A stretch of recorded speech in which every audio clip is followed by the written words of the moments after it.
I think we're live. It's the Yeah. NFL Inside Blitz. Yeah, we're eating and we're live. I actually feel like being Bill O'Reilly and screaming at people with all Oh, the God. technical difficulties that have been had today. Spare me. Um, Yes. Let's talk football, boys. let's talk football. What week is this? Divisional titles on the line here. The technical problems have been outrageous today. Yes, they have, but we're here, and that's all that matters. Happy Friday, everybody. Just 4 games, but obviously it's going to be well watched. A lot of storylines.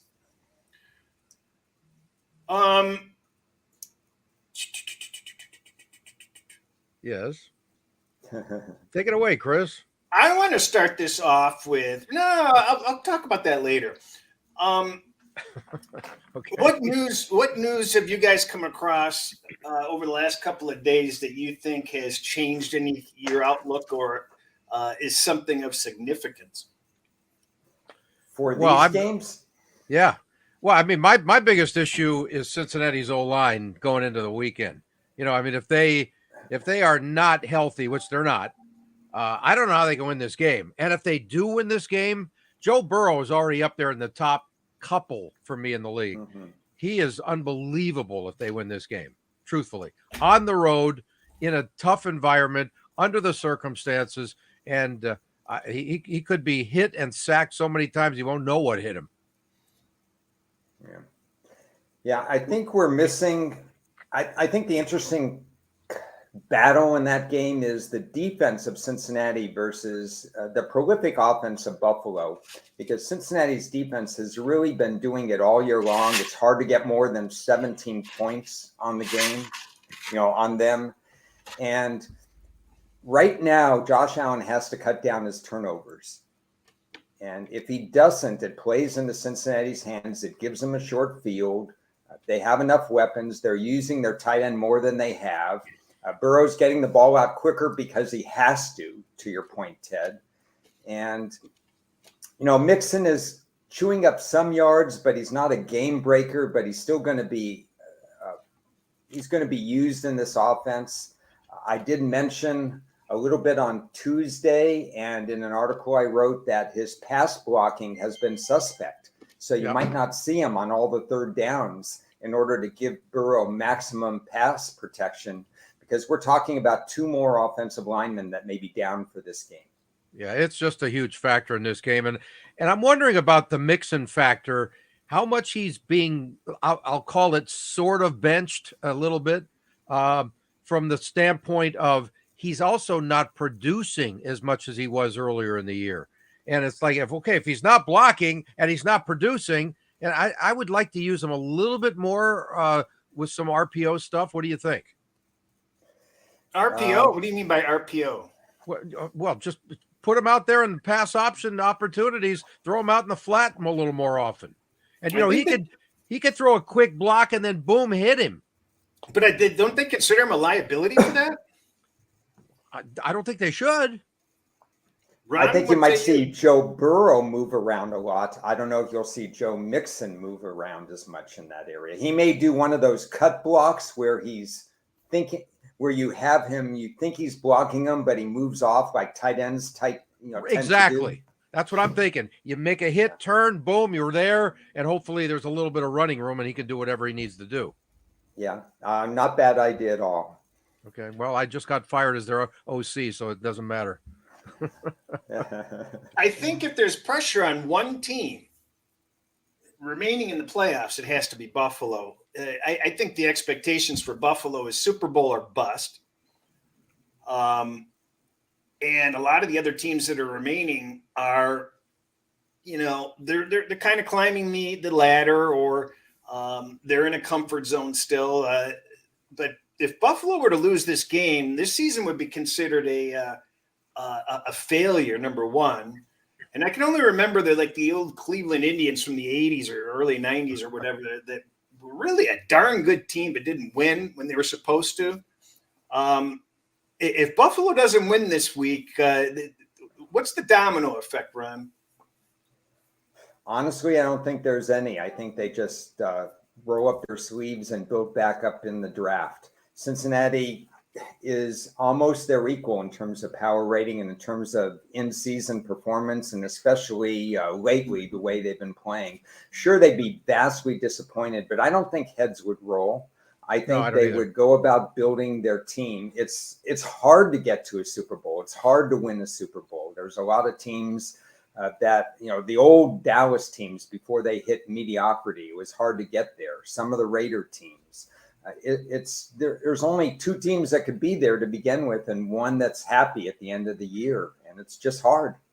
I think there's a 1A and 1B, by the way, Chris, to your thought on Buffalo. I think there's close to the same amount of pressure on Philly. I mean, Philly was undefeated. There were odds whether they would be the next Miami Dolphins, go undefeated this year. I don't think, and they're, everybody could say it's not as bad a division as it used to be. Well, it's still not a great division, right? I mean, Washington, they're all improved, but they're not great. And so I just think what they did the first 10 weeks of the season was phenomenal. And the expectations were they were heavy favorites to just go on to the Super Bowl from, not necessarily win it, but to go. So I think it's a 1A and 1B situation. I'm going to give you a pat on the back because I'm going to agree with you there. I think Philadelphia has to come out with the victory also this year. This week, I don't know. I still think that it's more difficult on Buffalo, and I think there's a little added pressure there. But and I also look at this game. Everybody knows there's something not right with Buffalo. They're not the same Buffalo, and everybody knows it's Cincinnati's weaker. They're missing tackles. They're missing players. Both of these teams are kind of in the downgraded mode at this point. But it doesn't by any means.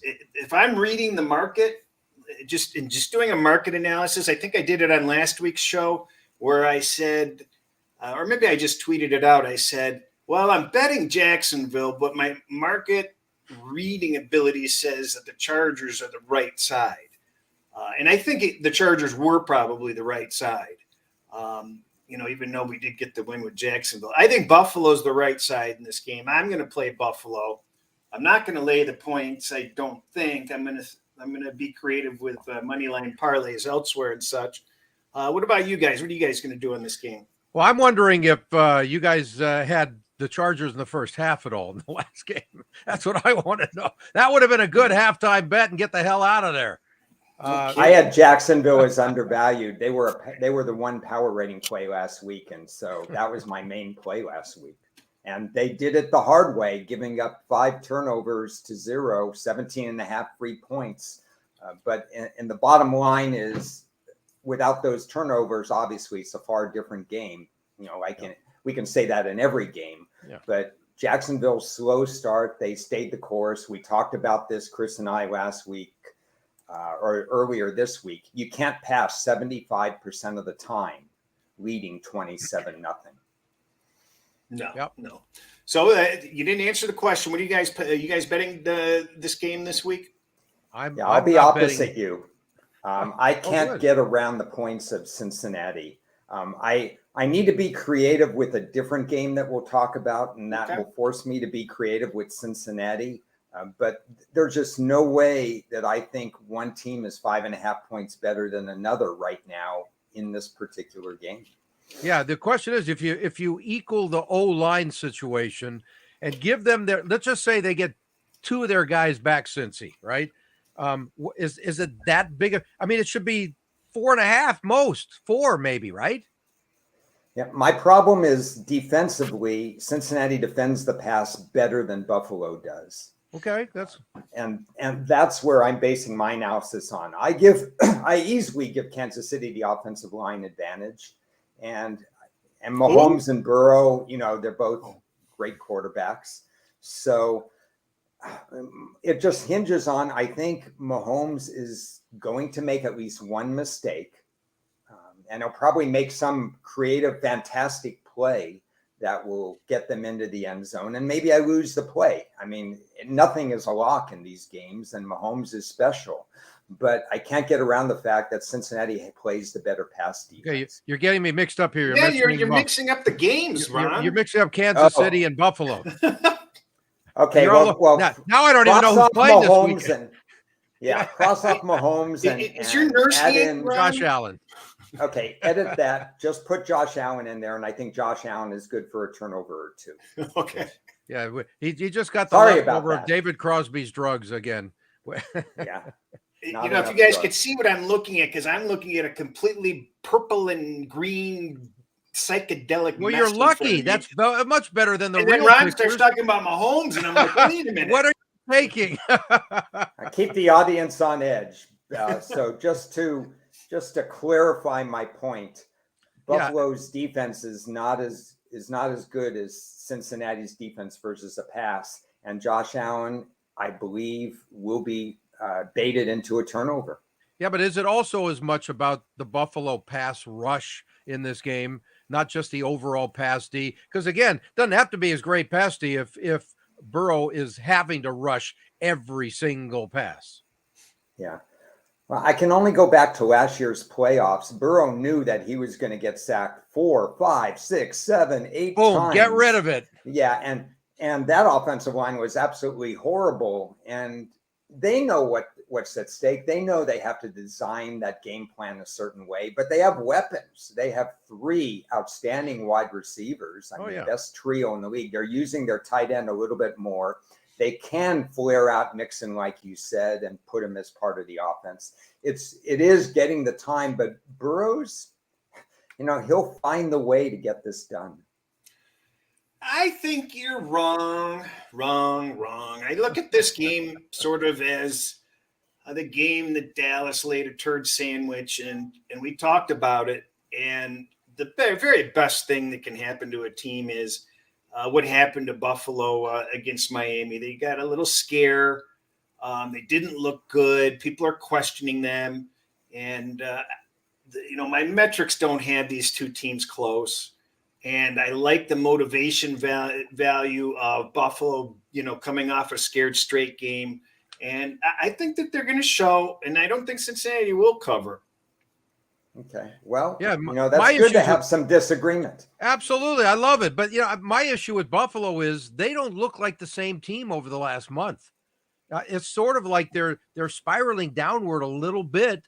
And we didn't, maybe you guys did on your other show with Tampa going into their game, how, everybody expected them to turn things around, and it's Tom Brady. And I mentioned the same thing, but they have been playing awfully the last several weeks. Why would they all of a sudden turn it on? There's something wrong there with Buffalo. They're not, it's the same stuff though, with the lack of a run game, with Josh Allen trying to do it himself too much. And then he's going to turn it over because he's forcing the issue. And that is not going to work against a quality team. And Cincinnati is a quality team. They've been playing great. Okay. On to the next one. Let's go to the start of the schedules. The Jacksonville Jaguars against the Kansas City Chiefs. The current line is 9-53, which I think is a low total. So that means it's probably going to go under, because I'm no good at totals. And I'll lead it off. I'm going to just quickly repeat what I said on Tuesday. When after Trevor had thrown that third interception, you could tell by the look on his face, he wasn't shaking a bit. And I had every bit of confidence that this guy was not one of these crybabies like he started off the season as a bad teammate, pouting on the bench, that sort of thing. He turned the corner psychologically, and he had the confidence. You could see it in his eyes. And I didn't know whether he was going to come back and win, but they came back. I'm playing Jacksonville. I don't like the +9. I have played a little bit +9, +8.5, but I'm going to involve myself since it's the first game of the week. It gives me options where I can front load a teaser into another game later on. And that's what I want to do. I want to get over the 14.5. I possibly want to get to the 17 and treat however I get to that point as an individual bet. And then the second part of that is going to be a bonus. So that's the way I'm going to attack this game. We don't need to rehash this game. We know what Kansas City is all about. They probably win the game. It's a matter whether they give up the backdoor cover or not. I don't think that they're going to blow them out. I don't think Jacksonville's going to get rattled. I think the actual real point spread is a coin flip. What do you guys think? Well, I think this is coming down to another pass rush, and that's the KC rush against Trevor Lawrence. I think Kansas City is second or third in the league in sacks, and they're going to be all in his face. And he's not facing the Chargers this week. So vacation time is over, Trevor. If you're down by a lot of points, you're not coming back, I don't think. I agree with that. And I think the final score is going to be something like 34-17. Fairly handily, Kansas City. I hate laying that many points. I just don't think Jacksonville's good enough. End of story. Okay, so the lines get tight when there's only 4 games, so the odds makers aren't giving you any breaks. That's why Chris is being creative in the first 2 games. That's why I have to get a little creative as well. But the combination of power rating, situational handicap, and the metrics, line of scrimmage stuff like we talked about in the last game, there's some situations that are just my situations that I use for playoffs that are heavily against Jacksonville. But I agree with Chris. The back door is going to be open because Kansas City's not a perfect pass defense, and that's one of the on-field metrics. But I just can't see Kansas City losing this game. The Jacksonville story is a fantastic story, much like the New York Giants story. But it typically lasts 1 week in the playoffs, and then these teams hit the wall. They're euphoric. They get that first win. They're riding on the adrenaline that, hey, we have now turned the corner. We're great. We won the division, for goodness sakes. It doesn't matter that it was a bad division. They are the division winner. But the problem is you got Andy Reid, you got Pat Mahomes, you got all these weapons. You've got Jacksonville off an emotional win, not just a first win with their pedigree, but coming back from 27-0. The situation for me is you're looking at Jacksonville getting creative with more than the 9 points or so. I'm looking for Kansas City getting creative because everything points to a win, like you said, Ted, by double digits, but I'm still scared. I said I don't like laying 9 points, but if I have to, if there's any game this week, I'm going to do it. It's this one. And there's also, the obvious stuff. Kansas City is a tough place to play, especially in the playoffs, especially in the cold. It's not going to be ridiculously cold, but it's still going to be really cold. That's not exactly Jacksonville's forte either. And the other thing is that Andy Reid off a bye is unbelievable. And Randy Tomlin's never had a losing season. Write that down. I was going to now I'm pissed off because I was going to bring that up to open the show. But you know what I'm saying? Yeah. There's so many factors there. But I don't know about that particular factor. I just know that Jacksonville's pass defense going against Pat Mahomes is a problem. It's a work in progress. They upgraded their roster. They spent $275 million, $180 million guaranteed, and the chemistry worked with the new coach and everything else. But the one area, you can't fix everything in a year, and the pass defense wasn't fixed. So that's where I'm going in terms of this game. Yeah. Before you get on to another game, though, Hector made a good point, if you want to pull it up in terms of the chat, where that one, clinched teams. So first of all, thanks for the comments, everybody. And secondly, that does happen a lot. I've seen it when you've clinched and you do some experimentation and you move some guys in and you have different players playing. Ronald Jones played his first significant action in week 18 for Kansas City, and people didn't even know Ronald Jones was on Kansas City. I forgot about it. So you get a lot of this kind of stuff. They're just fine tuning. They're keeping it light and real. I understand that kind of thing. And I don't know if they tighten up or not tighten up. It depends on the locker room environment, but you will see some experimentation because they're looking for another edge when it comes to playoff time. Yep. But you really didn't say how you're betting the game. You just said you're looking Kansas City's way. What are you going to do? I'm probably going to take them in a money line parlay and creatively move lines, like move Cincinnati up to 7, do some different things and so on. So I I'm like that. going to get to whole numbers on games that I'm not as excited about, but a theory that you and I both subscribe to, it's the first game of the playoffs. So we have leverage if Kansas City wins by 1 or more points in that particular case, or if Jacksonville covers your 14, 15, whatever. I'm looking for leverage, but I also need to have something on Kansas City because it's probably my most significant situation of the weekend.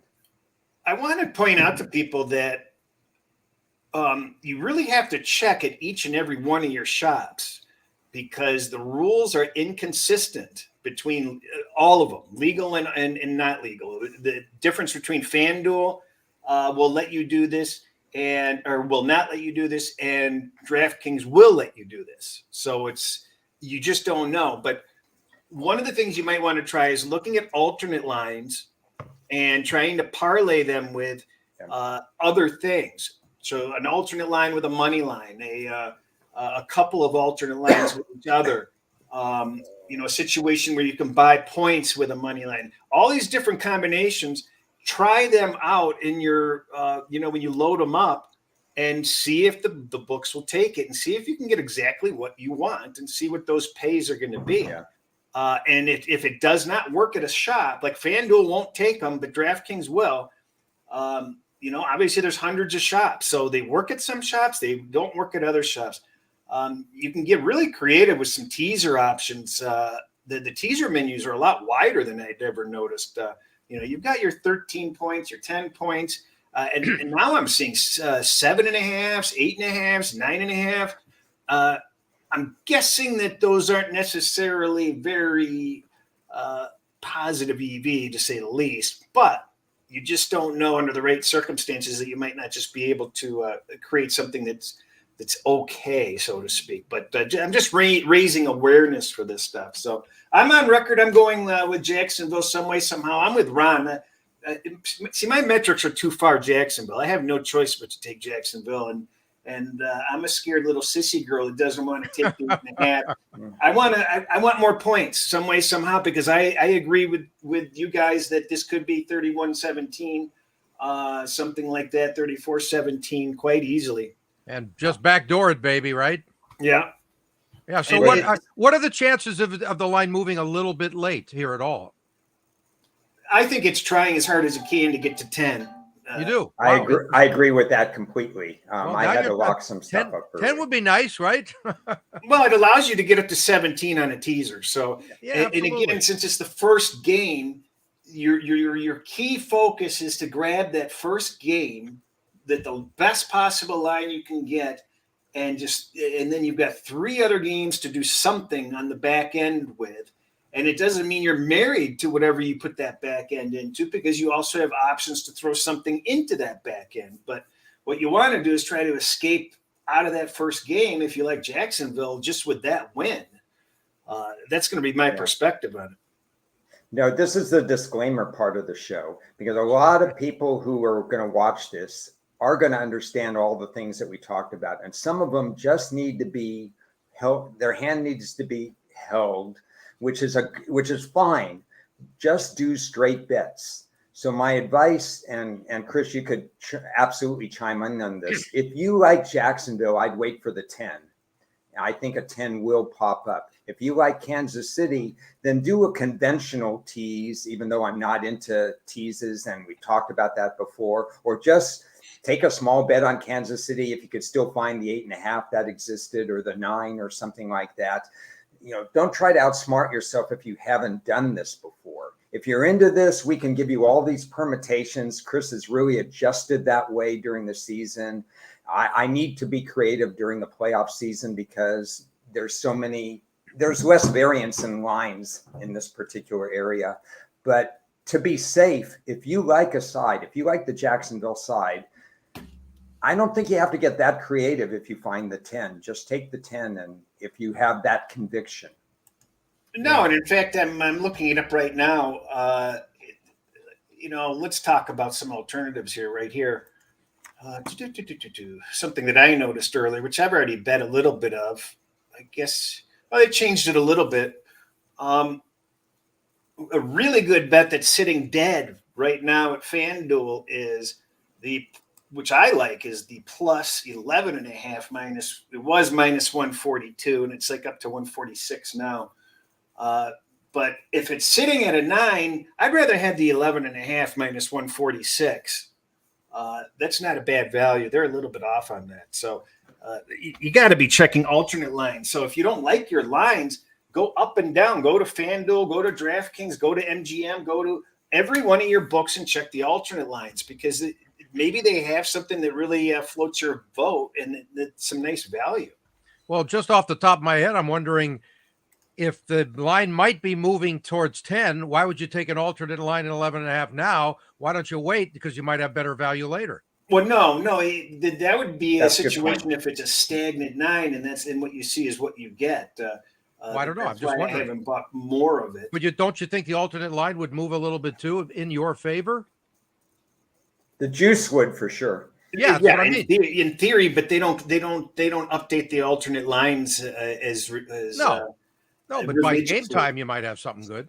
Yeah. So when you see steam on a game, the steam typically is later for a first half play or a total play or something like that. It's really interesting to see some of these other lines that you can get. When something steams, you can find other creative ways to bet it before that line moves, if that's your particular side. Yep. Giants, Eagles. Ron, take it away. How much third time they played? Third time they played, and this is a tougher game for me because on the surface, the Giants are in that same boat as Jacksonville. Incredible season, incredible turnaround with the coaching staff, incredible turnaround with the GM. What they don't have that Jacksonville is limited because Jacksonville's pass defense is not good, in my opinion. But the Giants, I don't know how, because we've talked about that their secondary isn't that talented. They're limiting teams in terms of allowing completions and accuracy. And because it's a divisional game, because Philadelphia embarrassed them with 48 points when the Giants were at home in the series, and then the Giants did the right thing and played tough. And even though they didn't play their starters, they played hard and they played tough and they made it a game and they covered the spread on week 18. Because it's a divisional game, I don't think the Giants fall into the same trap that, their season's going to end now, they're going to hit the wall. Instead, we got to find out how healthy Jalen Hurts is, because if there's all systems go, Philadelphia on paper is a far superior team in terms of talent. The question is, how much will Hurts run? I think we'll find that out in the first quarter, how much they let him do. We'll find out if they do anything creatively to try to stop Daniel Jones. And finally, the last thing I would say is teams are hesitant to run on Philadelphia. I think that's the wrong approach. We saw Washington beat Philadelphia straight up with a heads-on running approach. They just pounded the ball for over 200 yards. If I'm the Giants coordinators, I'm making this run heavy and see what happens. Saquon gets at least 20 carries in this game if they want to win, in my opinion. And separate from that, Daniel Jones has been, much better than most of us have expected. They're playing him safe, and his last game is the game of his career, and that's all fantastic. But he's now going up against a team with 70 sacks this year, okay? Yeah. Number 1 in the league by far. It ain't close. So good luck, Daniel. You better be wearing 2 helmets in this game. I would give the ball to Saquon until Saquon doesn't know what day it is. I agree with both of you guys. I think that would be a pretty good strategy because they have shown a little bit of weakness with defending the run. My metrics are solidly, as Ron said, the metrics are solidly in the Eagles' corner. I mean, but you're talking about teams playing each other for the third time, divisional rivalry, Hurts up in the air. So I'm playing Philadelphia pretty strongly, but I'm playing them at Pick'em. My favorite play is the Eagles money line into the Bills money line. But I'm spreading it out. I think I added a third team at plus 182 including the 49ers, small. But I'm just getting creative with Eagles money line because I don't really know what's supposed. Like if I had to bet it, I think the Eagles cover the 8. That's the way I read this market. Yeah, Whether and I would agree with that. I don't know.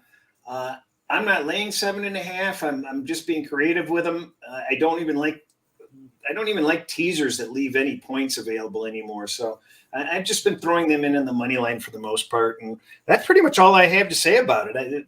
This is a double-digit spread according to my metrics. Yeah, I understand that completely. It's just a little scary because we don't quite know when the bubble will burst on the New York Giants. In this particular case, their focus is going to be solely on this divisional rival. We don't know how healthy Hurts is. Design runs for Daniel Jones last week, and I think that's still going to be part of the equation this week. Yep. Dallas 49ers. And before we get to this, I've got a couple topics we're going to hit on after we get to this fourth game that I think should be of interest. So we're not going to just end it with this game. San Francisco, Dallas, what do you guys say there? Well, I love San Francisco in this game, but I am really concerned about Mr. Relevant being as good as he's been under these circumstances. Okay, if they fall behind, what's going to happen in this ball game? They will have to open it up a little bit differently than I think they've been in control of almost every game, or certainly, right there. They don't have to change anything. But if they fall behind, and if Dak comes back and plays great, by the way, Dak Prescott, let me give you a stat here. I love this stat that I found over the weekend. He has 1 TD and 1 interception in his 2 career games against the number 1 defense in the league. Okay, so he hasn't done much. Now, that may have nothing to do with this game, but he's facing the number 1 defense again. And I want to see what they can really do. How are they going to spread it out in this game and use their running backs to their fullest? Because I think that's going to be a real big key. But I want to see what Mr. Relevant does under these circumstances if it's a really tight game, and it should be. Ron? Okay, well, Dallas, you can get bad Dallas or you can get good Dallas. I think it's a function of Mike McCarthy. I think it's a function that Dak Prescott is sometimes on and sometimes off. It's a function of their gambling defense, which seemingly has taken fewer risks, which I think is a good thing for Dallas to keep things underneath them. If Dallas plays the way they played against Tampa last week, the way Dak Prescott was precise, I think they can do some damage against the 49er secondary. I love the 49er front 7, but I'm not as much in love with the 49er back 4 and their pass defense percentage. One of the metrics that I use is not strong enough to close out a team when the opposing quarterback is accurate. Regarding Brock Purdy, I kind of want to wash on Brock Purdy. I just think he's in an ideal situation. A young quarterback with George Kittle and a top 5 offensive line. If he's anywhere else, we're not talking about Brock Purdy because he's failing like all the other young quarterbacks that fail without having George Kittle and without having a great offensive line. Shanahan scripts those first 15 plays. He's a master at it. Yep. And you got Debo running in space. You got George Kittle. You got McCaffrey. You got Brandon Ayuk, who was left alone because you got to cover the other 3 guys. It's really a chess match, and Dallas has to play to their capability. And with all that being said, I still like Dallas a little bit because my numbers come out, and the numbers come out that way, but it's just that there's something about Dallas that they can put up points too. And I think they can put up points against this defense. And the comment that you just saw in terms of Dallas is a dead duck if the Niners can contain Pollard. Pollard is a key. I absolutely agree. That's what I wrote about, that Pollard needs to be the guy because Ezekiel Elliott is going to get 3 yards a carry. Let's face it. He's not going to penetrate in this game. Not San Francisco's defense. His running style is not good for this game. So we agree that if Dallas plays a second perfect game in a row, that they should do okay. Yeah, they should. But again, back-to-back road games in the playoffs. You want to go back history? How many teams do well under those circumstances? I mean, we've had, wild card teams go all the way through and all that kind of stuff, but it doesn't happen very often where you win back-to-back on the road. And that's a tough task against the number 1 D in the league. I probably disagree with that. I think Baltimore, Cincinnati, and others and New York Giants have done well in back-to-back. Yeah, but overall, I'm talking. I know there's individual things, but overall, it's not a great stat. I don't have data, but I bet against the spread, it's at least 55%. Oh, against the spread. Okay, well, I'm thinking more wins, but yeah, you might be right. Yeah. Well, I was one of the few last week that liked Dallas quite a bit against Tampa Bay.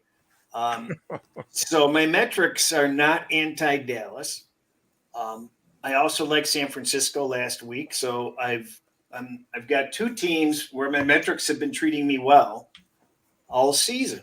So they actually converge pretty much right on the number, leaning just a little toward Dallas, but just a tiny bit. And but I just think the home field's there. And we're looking at a similar situation. I don't like the way Dallas celebrated that last victory. They played the perfect game. They're not going to play the perfect game again. And they acted like they won something last week. And I don't like that out of an NFL team. It just that rubs me the wrong way.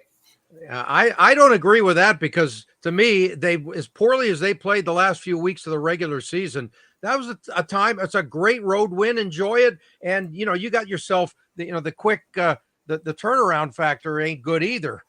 Right.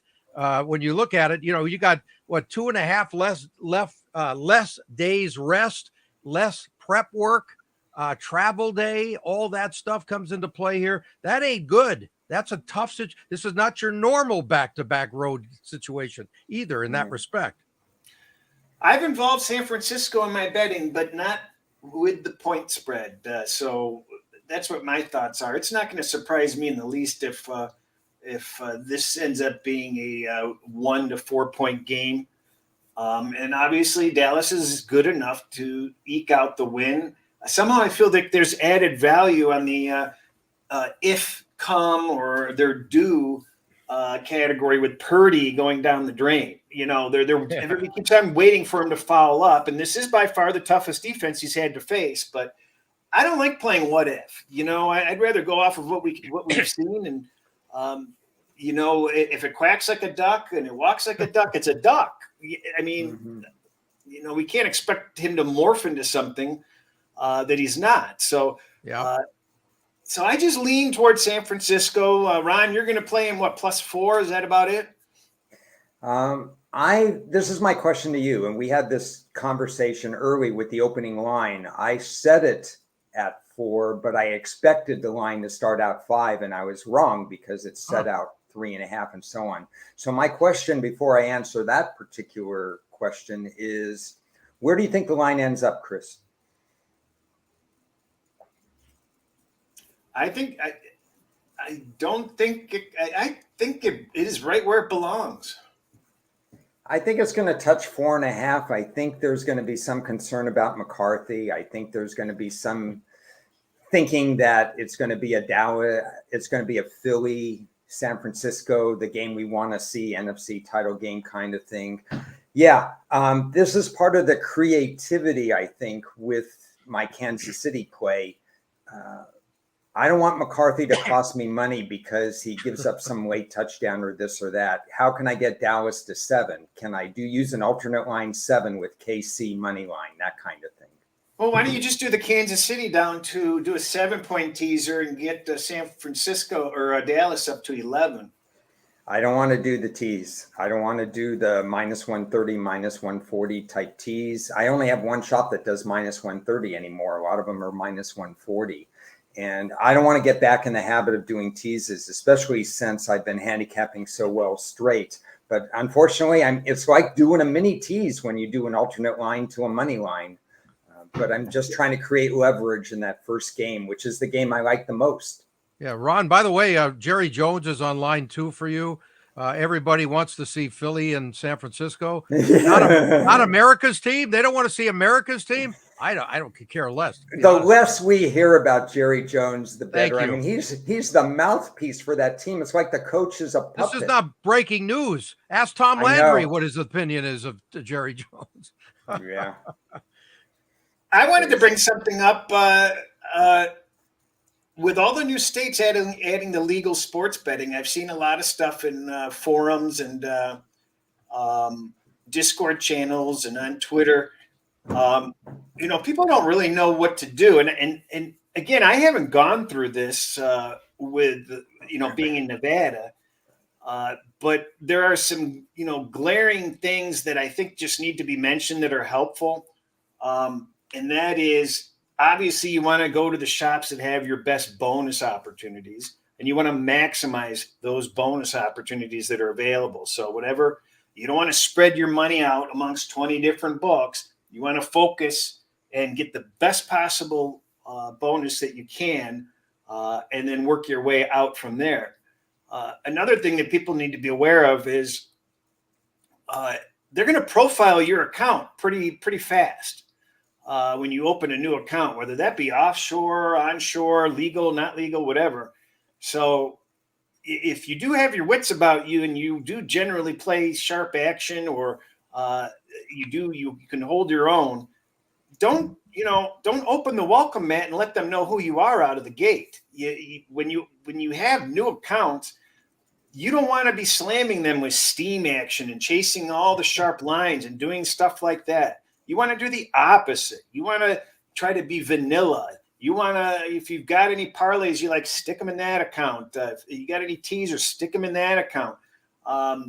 Just square bet. Try to just not do anything that makes you stand out, because they'll profile you immediately if you do sharp things. But if you start throwing in square stuff with just nonsense here, nonsense there, then they're going to just profile you as a regular person, and it elongates your ability to stay in whatever shop you have. Because other than picking winners, the number 2 goal is account preservation. There's nothing more important. My number 1 goal every single day is to spread my action out amongst 19 different books. And they have no idea what the hell I'm doing. And I just want to spread it out and kind of just be a wallflower as much as I possibly can, because the first time you start losing accounts, you're going to realize real fast it's not a badge of honor to get kicked out. It really just sucks. It just screws up what you're trying to accomplish, obviously. And Ron, how many times have we talked about this over the decades? When you got a new book, offshore, whatever, and you wanted to make sure, like, I'm going to unload a few things here and a few things there. And you're not going to show your hand. You're playing poker with them. Totally. Especially at the beginning. Well, you were always more of the teaser guy than me and some of the money line or whatever. And I said, if you can, Ted, play some of that with me so that they profile me a little bit differently. Yeah, no, I remember that very well. And I've learned the hard way that you can get kicked out of a book pretty easily. And I get kicked out of 1 or 2 a year all the time. And you don't have to bet thousands of dollars to get kicked out of a book. That's the other thing that people should realize. You could be betting $50 a game and get kicked out of a book, or to be limited on props, or whatever the case may be. So every once in a while, I'm going to throw in, like, I have a day, like once a month. This is weird, but I'm giving up like $10 or whatever, where I play like 5 random $50 bets at one place and 5 random $50 bets that's a half a point different at another place, just to screw them up. Yeah, I never heard that before. And it just cost me a few cents, because one book is 105 and one book is 108 or something like that. Just to, so that they're looking at me and say, wow, he bet 4 favorites today. That's unusual. Or he did this or something like that. Tell the people the truth, though. They're not all NFL games. You might throw a WNBA game in there or something. I don't think it's going to be a WNBA, no. But I'll You've throw. Done that before, though. I think I threw a high school game in once from our old friend Vinny. Exactly. Oh, Vin, I hope That's you're a different watching story. wherever you may be, Vinny. I hope you're watching this. Yeah. Well, and I find it funny too, because you as a smaller bettor are losing shops, and I bet a sizable amount, and knock on wood, I didn't lose an account this in 2022. I only added accounts. So, but Ron's exactly right. It doesn't matter whether you can get booted as a $50 player. You literally can. Yeah. You do the wrong things. You take bad lines, or you're steaming them. Anything along those lines, they don't want your business. They don't need it. There's got hundreds of thousands of other people waiting in the wings. Right. And you just don't want to be losing accounts. You just don't know how miserable it is when you need a line. There's nothing more important than having a line. So Yeah. you don't want to lose that access. Chris, what's it like though, from your standpoint? Is it almost as if you have this flashing light with your name every time you make a play to the new account? They're saying, this guy's back again, and look what he's doing. Soon they're saying you're gone, right?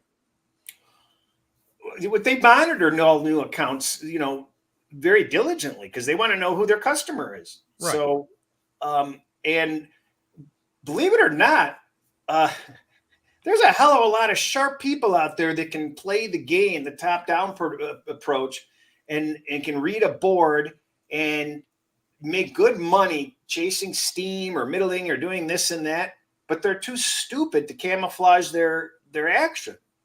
And they shoot themselves in the foot right away. And I just don't understand it. Just people have blind spots we all have blind spots about ourselves. And, there's a lot of cocky bettors out there that they think it's a badge of courage to get kicked out, or they think they're tough guys that'll shame them publicly if a book does boot them or treats them badly or poorly.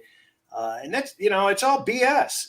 Just stay under the radar. Don't make any noise. I don't limit that at books very often. I spread it out, because another bad thing to do is to be the overnight lines. Remember, they've got a skeleton crew working before, like the real crew doesn't get on until 7 a.m. here.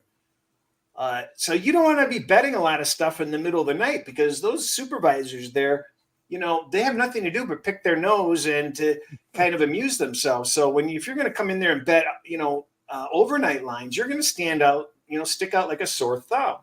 And if there are creative things that you want to do that are kind of dicey, you wait for the busiest time of the day to try to do it. If you think that opportunity is still going to be around. There's one thing, I don't know if you have this anymore, Chris, but Ted and I used to have this at an unnamed book that's no longer a book. When people profiled, I think it happened to you, Ted, it's happened to me, is when you press to make a bet, there's a delay. And it would be 10 to 12 seconds before the bet would be monitored and put in. Yep. And I think that delay in certain books was because they profiled people. Is that still there? Yeah, I get delayed on it. half of my shops. Really? Yeah. Wow. So you mean that delay you're talking about? They're actually doing some kind of a they're looking at you, critiquing this play in a couple of seconds. Yeah, well, because it says your bet is under consideration. That's right. Yes. Yeah, they do it for several reasons. Number one, it may be the amount that you're trying to put in. Right. Or it's just to make sure that there's some sort of a delay in case you're one of those steam chasers that they gives them time to move the line on you or just examine whether they want it. So it's really annoying, because FanDuel spins me on every single bet, and that's a big waste of time. Caesars pretty much does it also. Yeah. And it's frustrating because I get confirmed on almost 99.5% of my bets, and then they're still spinning and spinning and spinning. Yeah. So Ted, you'll like this one. If you make a $99 bet instead of $100, sometimes it goes through right away. You just have to knock off that dollar, because there's certain price points. I will change the line on a prop at one particular shop if I bet more than $9 on the prop. That's funny. I won't name it though. Can you do several $9? Yeah, I do actually. Yeah, and it's going and they don't notice And it, then right? it goes boom, boom, boom. No, but wait a minute. But do they come back later and say they noticed it later and they catch you? Then you're No, dead after meat, the right? third time you do that, it says line change. Well, here's something. If you're trying to stay under the radar and you're betting less than what a trigger amount is, which may be 500 at a book, it might be 250 at a book. Yeah, there's a secret to going in and just betting less, because you'll know when you go into a spin mode with FanDuel, and you want to avoid that spin mode. So sometimes I'll put something in for 400 instead of 500, or 900 instead of 1,000, and it goes through. And the greedy bastards we are, we want to hit it again. And I do not suggest hitting it again right away. Let some time pass so that you have the plausible deniability of, because they can come back later. Let's say you go and you hit that same line, 3, 4, 5 times, then they consider that circumventing limits. Even though you didn't bet the limit at any one time, trust me, I've seen it done before. Right in front of me, they banned a guy for circumventing limits, for placing bets of lower amounts that exceeded the overall limit that they want you to put on a game. So the only thing that you can do to defend yourself against that is space it out by, with lots of time in between, and say, hey, what am I supposed to do? I can't watch the grass grow all day. Yeah. Well, those are little tricks of the trade. What else you got? Well, I'm just happy the season is over. I'm calling it the season of variance. Negative variance. It's easy for you to say. My job is done until next season. No, it was a great season. But early in the conversation, I noticed somebody said maybe some referee talk. Oh, yeah. Yeah, we talked about that briefly on Tuesday. I wrote an article about that if people want to check that out. The NFL intentionally had referees assigned that swallowed their whistles last week. And it was so evident, it was incredible. But this week, 3 of the 4 referees are among the, when you have Sean Hockley as a referee and he's the third guy in the mix, there are 2 guys that are reffing this week that actually call more penalties than he does. Then you've got an interesting dilemma, because we're going to see more offensive holding. We didn't see any offensive holding. We're going to see more protecting of the quarterback, roughing the passer calls. You're going to see more of these line of scrimmage calls where somebody jumps off sides with 1 second left or 0 seconds left, where some of these referees let that go. We saw that in the Miami game. Sometimes they called it, sometimes they didn't call it, in terms of when the clock stopped at 0. And without giving away the farm too much, you have to look at the team tendencies, what they do. Like Kansas City, we know they go off sides a lot. That's just their modus operandi. They've been doing that in Super Bowls and everything and so on. Now they're paired with a referee who calls the most penalties in a game. What are you going to do? And the initial referee penalties were 10.5 this week, when they should have been 11.5 and a little bit higher. So in 3 of the 4 games, you have situations where certain quarterbacks, if you know that they may have a roughing the passer call against them, they're going to wing it. They're protected. You got Mahomes going this week. You got Burrow, and so on and so forth. That's something to look for. There's one referee, Bill Vinovich, who doesn't call anything. He has not called one roughing the passer penalty this year, which is kind of amazing. That is. Wow. The way we protect quarterbacks. In that particular game, the chances of there being 10 penalties are probably few and far between, because it's not one of these divisional rivalry games. I think he's doing the Dallas-San Francisco game, but I could check that out for you real quick. Yeah, he's doing the Dallas-San Francisco game, and I have a feeling that's going to be your clean game, especially since, isn't that the 4th game? And if you see penalties in the first 3, you may not see as many penalties in the 4th. Just little things to look at in terms of penalties. I think we're going to see a spike up in penalties this week, at least early on. Yeah. Ted, you have a question from the group. Yeah, I saw that. And, my buddy Aaron, he's my buddy, but he's not like my buddy. So you wouldn't tell me in a million years. I have no idea because I've seen all the quotes and, the show that he does, his podcast. And this is up to the Packers and him. If the Packers want to turn the page, now they have to figure out, okay, are they going to get a good deal to send him to the team that he wants to go to if he continues to play? And he ain't passing up $50 million this year. So he's playing somewhere. Okay.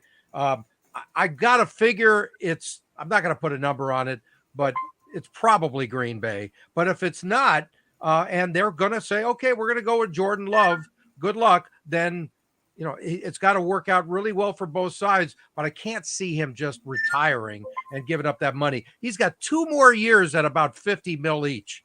That's a little hard to pass up. He could include his minority ownership of the Milwaukee Bucks in that deal a little bit, and maybe become a majority owner soon. I don't know, but I would expect him to be back with the Packers. Ron, you have any total observations? Let me just piggyback on what Ted said here too. I think if Green Bay thought the window was closing on their veterans and whatever, that they would consider moving on from Rodgers. But I think they like where their defense is at. Their wide receivers will be in year number 2. They think they'll be healthier on the offensive line. They have 2 capable running backs. I don't think their window is closing right I don't now. either. But the window would close immediately if Jordan Love was the quarterback this year in his first full year, even after waiting 3-4 years. Yeah, you're starting over. I think they're all in. Yeah, I do too. Totals observations in terms of these games. I'm probably not getting involved in the totals. The only total I got involved last week was an obvious one to me. It was the Minnesota-New York Giant one because neither team was going to prevent a pass completion in that game. I mean, it was just ridiculous how bad Minnesota's defense was graded before that game. Yeah. And how accurate Kirk Cousins was going to be against the New York Giant defense. But I don't have those situations coming up this week. I have conflicting information regarding the San Francisco game against Dallas. I have some tendencies, some situations that call for over, some situations that call for under.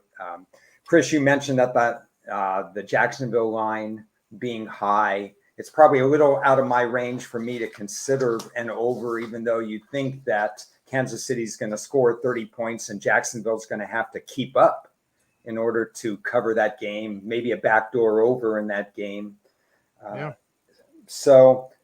And then you got the divisional game. Those don't always go over because they know each other so well. Cincy Buffalo, I would lean over in that game. That's the one I would lean over, with both quarterbacks making spectacular plays at some time, and maybe a defensive score in that game when a quarterback tries to do too much or a ferocious pass rush gets to Joe Burrow and he throws a pick six. I mean, you don't know. That's the one game I would look probably over, Cincinnati Buffalo.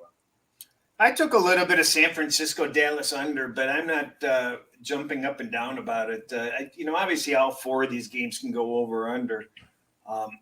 I just sort of thought it being the last game on the schedule, sunny California. Yeah, really. It just seems like both teams might play a little bit more deliberate than people think. Dallas has to get involved in the running game to be successful. They don't want Purdy making mistakes. So I don't see a wide open game there. Yeah. Another thing on Dallas, and I believe it was Randy who brought it up here, and it's a good point because it's something that we talked about several times in the studio during the year was that, yes, Dallas has not been great against the winning teams. They have been beaten up on the bad ones all season long. And you can include Tampa Bay in that category. I don't give a damn if it's the postseason. They've been an awful team for a handful of weeks now. So they got to beat the best team in the conference the way they're playing, and they got to do it in their building. So that's not going to be easy pickings, even against Mr. Relevant. Well, we're at the 60-minute mark, guys, and I think we've intruded on people's lives enough at this point. Any final comments, either one of you? Yeah, well, I watched a little of your show on Tuesday, and you guys said you were going to bring up Brandon Staley. So I'm just a little surprised you Okay. haven't done that yet. Is he still breathing as far as his Charger uniform is concerned? I haven't looked at the news wire in the last 5 minutes. Look, it's interesting how that team has done some stuff poorly defensively. Defensively has killed them this year, and yet they fire their OC and their quarterbacks guy. I mean, it's just ridiculous what they did. I saw what Ron said. He would give him a third year. I have no problem with that in general. I don't like his attitude, though. I think he's too arrogant. He thinks he's better than he is. He ain't Vince Lombardi. He's closer to the other Lombardi who got canned. Okay. And that ain't a good thing right now. So I would have, after that game, and their GM came out this week and said, we have full trust in Brandon Staley and he's a great leader, blah, blah, blah. You get 0 in the leadership column when you lose. 0, okay? Great leaders don't lose in the playoffs, and they don't lose 27-0 leads. That is inexcusable. He should have been fired. Yeah, I think I brought up the Zach Taylor comparison because everybody had him fired in Cincinnati, and now but they're different type of people, though. Yeah, but I also think the chemistry there is incredible, and the chemistry can be better in Los Angeles with the Chargers. Clearly, this is a make or break year because I agree with you about his attitude, about his unwillingness to change, about he didn't see a problem. He didn't think he was out coached. I know better than you attitude. And from a guy who's never been a head coach in his life, who the hell does he think he is? You can't do that. He has to be humbled. He has to be humbled either he's not from going the to be. GM humbling him, or he has to take a step back and look at what's going on. And yes, Lombardi was criticized a lot with the play calling and this and that and so on. But they, the scoring points, like you said about their defense, scoring points wasn't the issue for the Chargers. It was consistency and stubbornness in terms of how they were going about managing games and results. Yeah, by the way, a negative fact against Lombardi being the OC before. 2 years with the Chargers, Herbert saw more quarterback pressures than any quarterback in the league under his tutelage. That ain't a good thing. And the other thing is, by the way, Herbert's third OC in 4 years now. That's not good either, though. That's not. That's an Alex Smith stat. Alex Smith had 8 and 9 years. That's a killer. And I don't care how good you are. You got to start over again, and we'll see what the new guy's going to do, whoever that may be. I'm going to send this out with one final comment, and that is we talked about it just a little bit on Tuesday, and my dream came true. Detroit Lions fans' dreams came true. Ben Johnson comes out and says, we got a job to finish here. This is a guy that could take probably any job in the league after Peyton. Offensive coordinator, did a miracle job, and his loyalty is so Midwest Detroit Lion-esque right now. You've got players with the Lions that took less money to stay there. You've got, and there's gonna be players that make hometown deals. The whole culture in Detroit is changed, and the fact that Johnson said, I'm not going anywhere. We got a lot of stuff to do. I think it's smart for him, and I think it's great for Lions fans. And I think the Lions are the favorite to win that division next year, with or without Rodgers and Cheeseland. I ain't going there yet, but my heart is not with your OC staying there. But it's a major positive. Look, everything they're doing. The bottom line is, you use the word, okay? It's like the ultimate yogurt, baby. You got a brand new culture, and that's what it's all about, right? Jeez. Hadn't heard that one before. Yeah, that's an old one. I'd like to see Detroit do a little bit better defensively. I think they have a lot of work to do defensively. But there's a lot of toys. They got draft choices. They got a fading division. Minnesota is spinning its wheels. The Bears are light years away right now, and the Packers, we don't know. there's Right. an opportunity for Detroit if they get the offseason right. I'd like to see a little bit more defense. That loyalty is great, Chris, and A lot we'll see more. what happens. Yeah, but also it's a combination of the draft and can you sign one or two free agents that fit and want to go there because they see it's an upward spiral kind of a thing and it's a place to go. And Chris is nodding his head because he said he's actually salivating. Get him a beach towel. Look at him. It's embarrassing. Get your popcorn ready. This is a perfect time for me to, get in a car accident and go into a coma until September and just Wow. wake up and the season's there. That means you'll miss next week's show. Don't do that. All that prep work will be gone. No, we got prep work to do. All right, guys. Well, everybody enjoy the games this week, and thanks for joining. Hasta Lambada, I guess. Whatever works. See ya.